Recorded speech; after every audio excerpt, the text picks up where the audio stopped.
Good morning friend, কেমন আছো তোমরা সবাই? আশা করছি তোমরা সবাই ভালো আছো আর আমিও ভালো আছি। এখন দেখতে পাচ্ছি সকাল সকাল রান্না বসিয়ে দিয়েছি।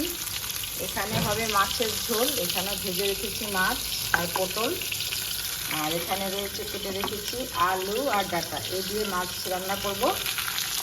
আর এখানে দেখতে পাচ্ছ দুটো পাউরুটি রয়েছে, এটাও ডিম দিয়ে বানাবো ব্রেকফাস্টের জন্য।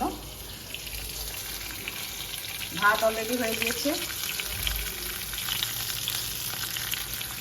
তো চলো এখন কখন রাখছি, আবার ফিরে আসবো তোমাদের সামনে। হ্যালো এভরিওয়ান, গুড আফটারনুন সবাইকে। আর আজকের মেনুতে কি রান্না করেছি চলো দেখাচ্ছি সবাইকে।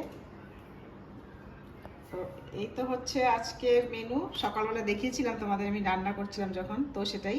তো এই হচ্ছে মাছের ঝোল আলু আর ডাঁটা দিয়ে সিম্পলি, আর হচ্ছে এখানে হচ্ছে পটল ভাজা, আর এখানে রয়েছে শসা, আর এখানে রয়েছে গোলাপ জামু, আর হয়েছে আমের সিজন তাই আম খাবো, আর একটা রয়েছে কাঁচা লঙ্কা, আর তো ভাত তো রয়েছে। তো এই হলো আজকের মেনু। তো কেমন হয়েছে একটু জানাবে।